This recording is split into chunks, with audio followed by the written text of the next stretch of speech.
Right, this is what we're going to be making today, this beautiful steak and vegetable pie. Right, let's get cooking.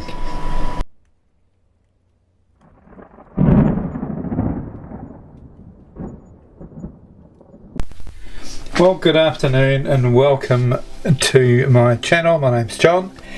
Today I'm going to make a beef and vegetable pie.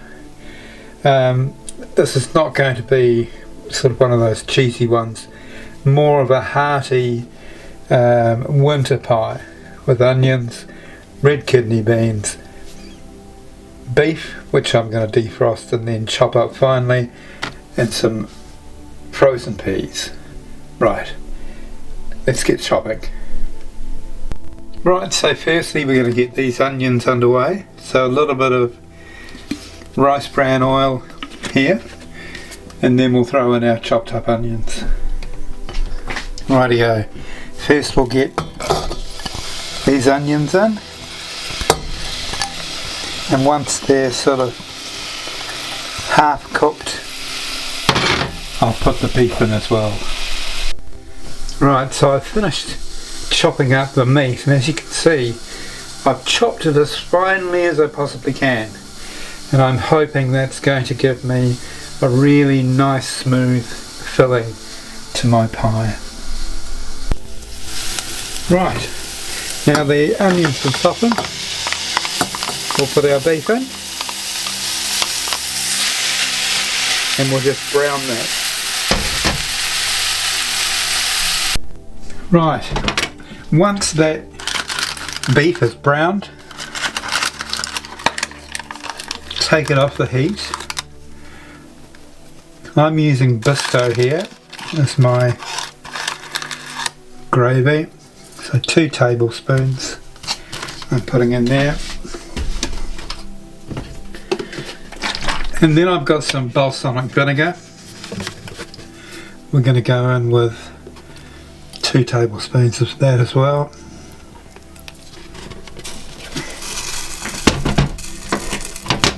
And we're going to pop some oregano in there too.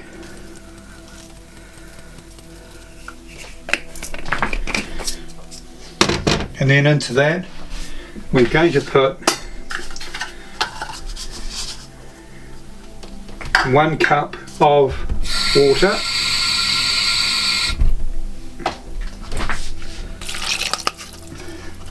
and then we're going to add half a cup of our red kidney beans and half a cup of frozen peas.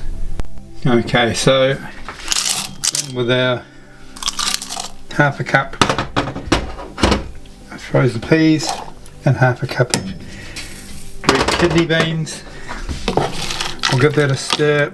We're going to simmer that for around about 20 minutes to half an hour, and then we'll test the tenderness of that beef. Now if this does start to catch, this is as it gets thicker, then just add another half a cup of water in there.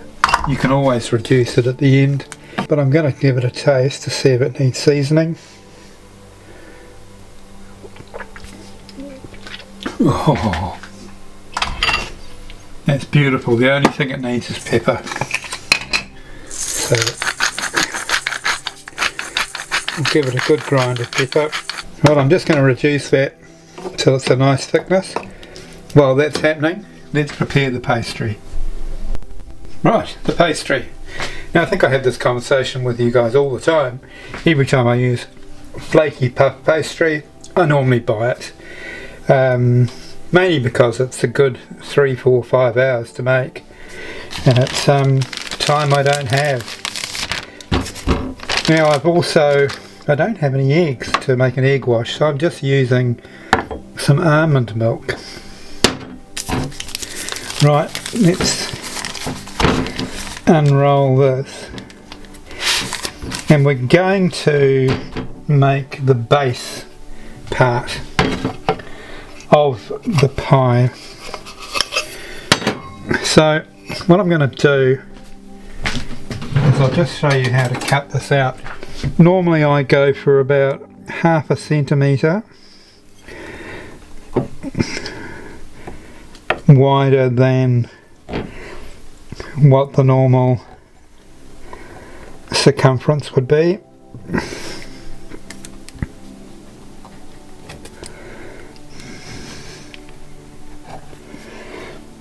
Here we go, and I'll put a little bit of flour in the bottom of here, and then we'll place that pastry inside the pie tin. Now I apologise for the lighting in advance. Actually, hopefully that's not too dark now. Right, a little bit of flour on here.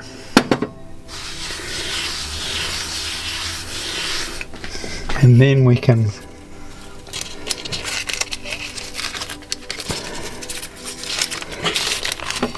pull that and put it flour side down inside.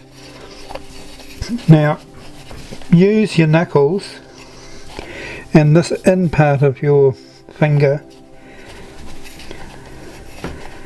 It's a bit sticky. I think it's because the sun's been getting to it. It doesn't take long. Pardon me, there you go. That's that one done. I'll do the other one and then I will cut out the tops of the pies. Oh, and while I've got you here, now's a good time to preheat your oven to 180 degrees. And you want to place these in the bottom part of your oven so that the base of the pies gets nice and crispy and doesn't end up a soggy mess. Right, let's get this filled before this pastry gets unmanageable. By the way, if your pastry does get a bit difficult, what you can do is pop it back in the fridge for half an hour.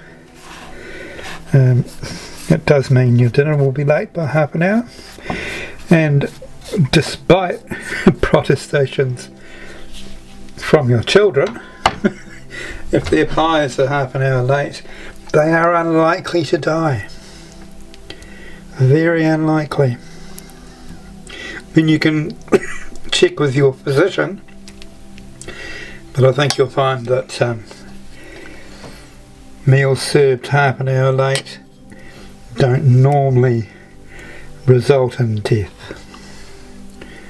Right, so I put some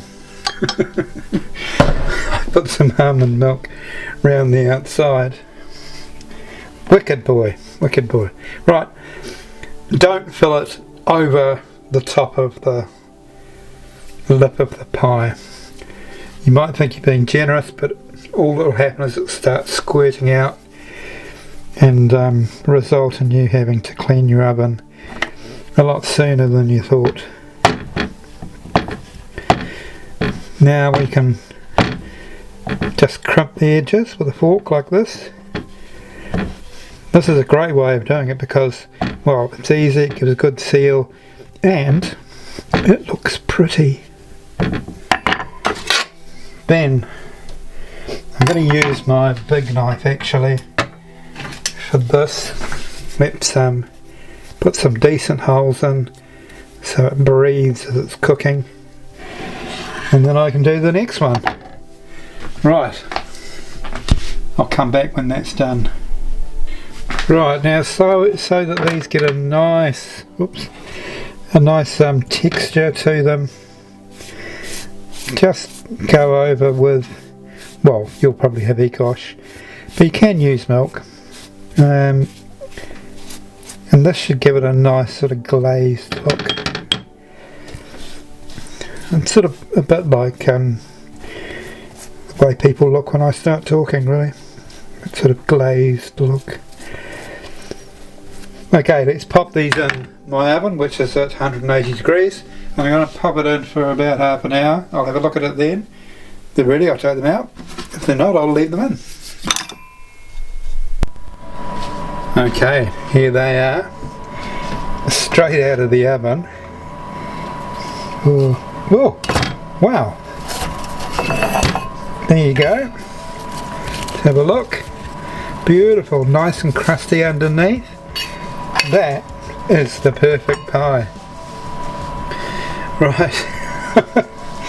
Thank you so much for watching. I hope you do make these at home.